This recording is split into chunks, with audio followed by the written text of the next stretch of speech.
Overlooking the Tamar estuary is Saltash School in Cornwall. The D&T department has been hosting eScape, a trial of handheld digital devices called PDAs, led by Richard Kimball and Tony Wheeler of Goldsmiths College. Tick boxes and then press OK. The devices contain customised software that pupils can use to develop and record their ideas, which are then beamed up to a web space on the teacher's computer. The two-day trial tested the effectiveness of the PDA as a tool to enhance pupil learning and for assessment. But before letting the pupils go, they're asked for their reactions. Tell me what you think about, in general terms, about the PDA. I think it's good the way that all the work that you've done is together all in sort of one portfolio, because I usually have a problem with keeping things together. I lose things quite often, and I think it's good, yeah, the way that things are kept together. I find it also a lot quicker because it's taken us 2 days and we've come up with like some really good ideas and we've got like loads of information down. It's just really good because you got everything in one and you don't have to, you've got one each, so you don't have to share. Okay, we really want you to tell us if you think there are things that we might change, either about the activity or about using the technology, or was it all just perfect? It was all right, but it was harder. I prefer to sketch things down on paper rather than on there because I found it harder to sketch on there. Now, tell me, why? What was it? Was it because it was small that it was hard? Yeah, because there was less space and it was a lot harder to write things down next to it. What about the sounds? Yeah, sounds. How did you feel about the sound? You like the sounds? Yeah, but it was also like crackly. Like when you're playing it back to yourself, it was like. Okay. Yeah. It was awful because like you couldn't understand what you were saying as well. When you played it back, it was too crackly.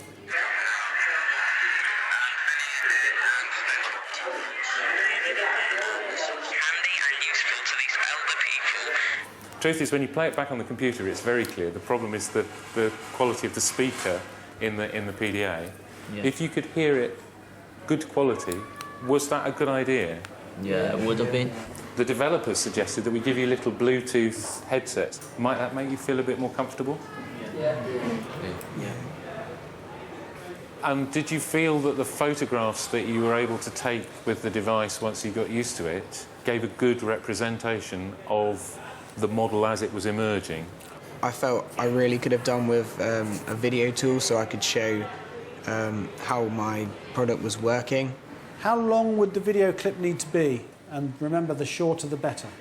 So like 10 to 15 seconds. It's 15. We've got people talking here about 10 seconds. Do you thinking? You're shaking your head here. No, about a maximum of a minute. Minute? Yeah. So that's such a long time. Is there a technical problem with moving video around? Well, it's just that video files are quite big.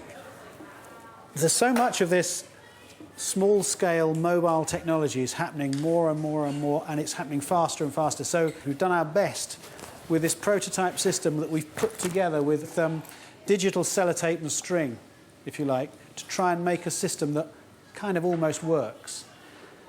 And we've now got lots more suggestions about how to make it better. The trial's been a two-day marathon. Before taking the train home, Richard and Tony discussed lessons learned with Dave Hales, the class teacher, and languages specialist Emma Johnson, who's keen to see whether the PDAs could be used across the curriculum.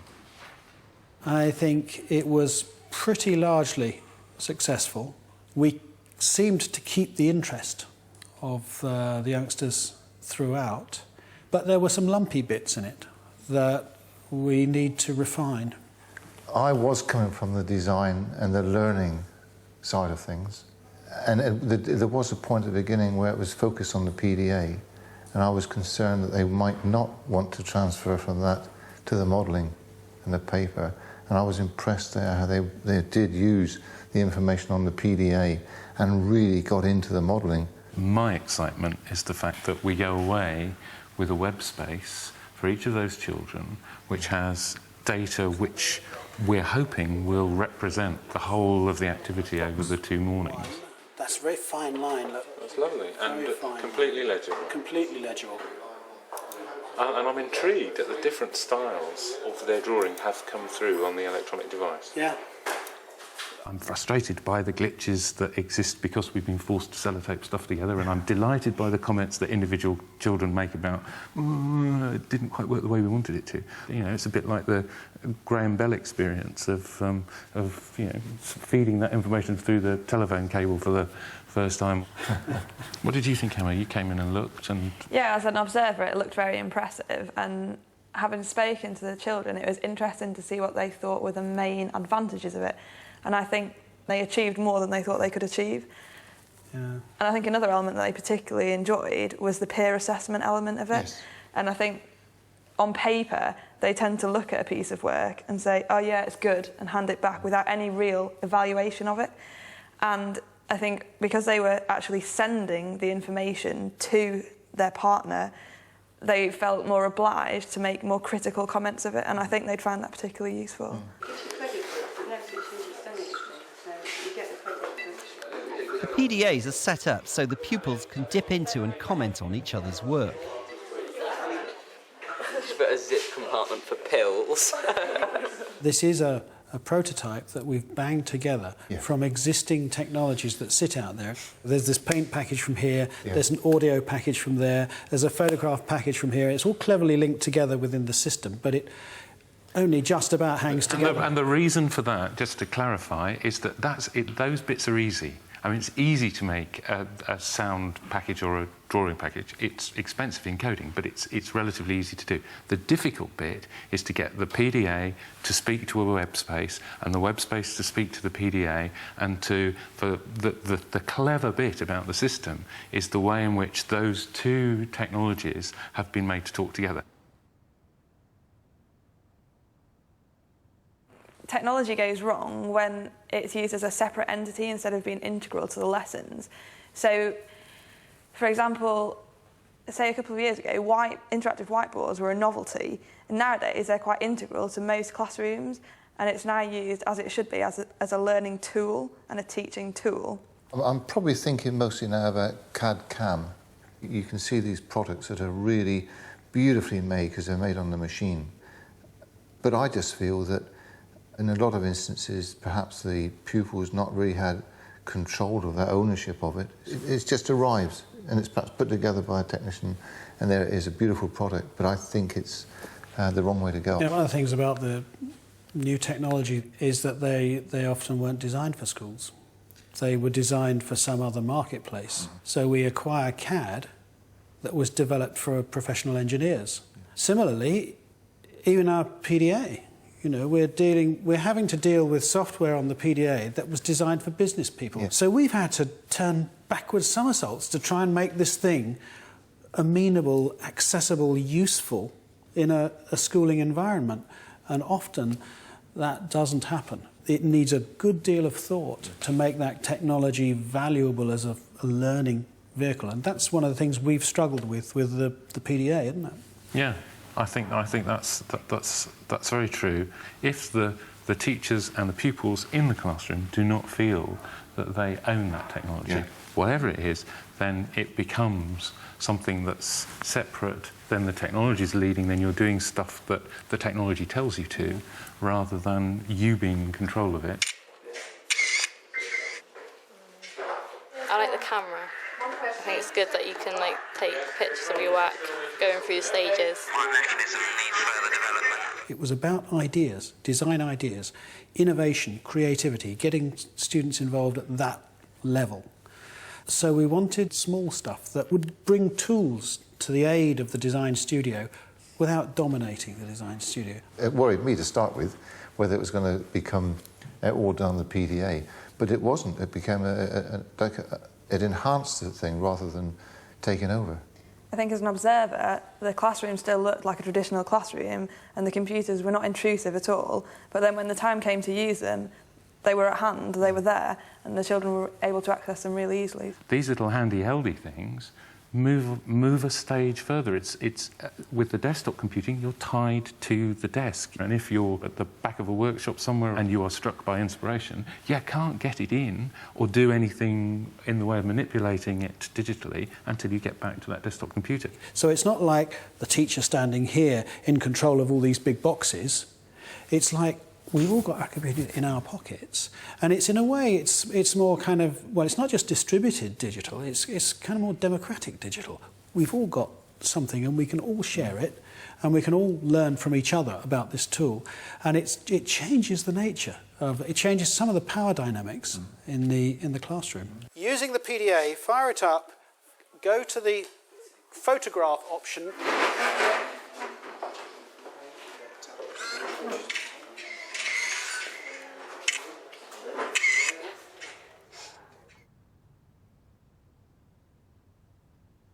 It was interesting to see how technology could be integrated into the classroom, and I think as technology is moving forward all the time, we have to expect that the traditional classroom is going to change.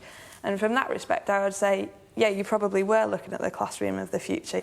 In a way, I'm pleased by what you say, but for the odd reason. If you think that's the classroom of the future, that's fine. Not because of the extent to which it's changed, but because of the extent to which it's the same.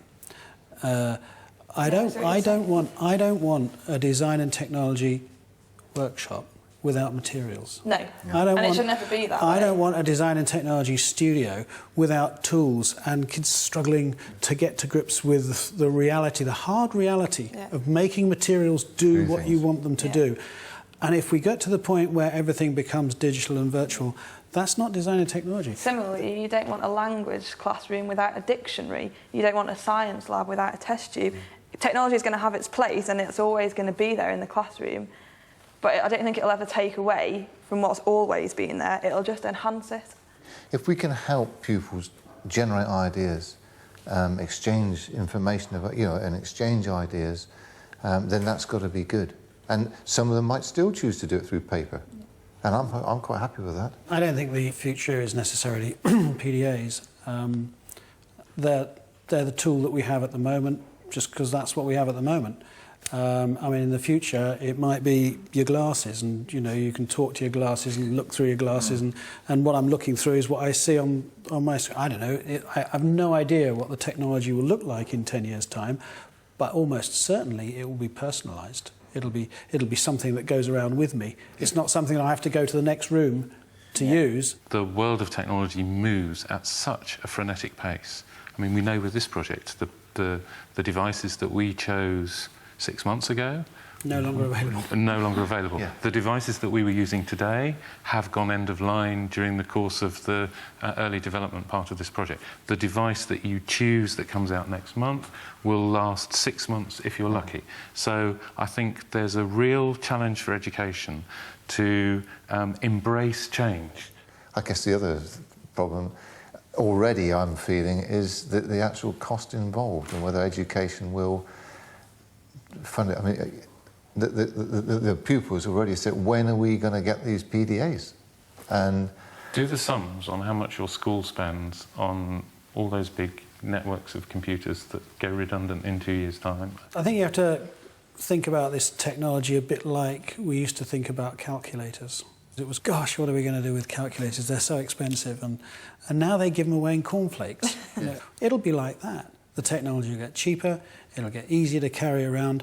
We just have to find good ways, supportive ways of embedding it into our pedagogy, rather than trying to twist our pedagogy to cope with it. That's the challenge.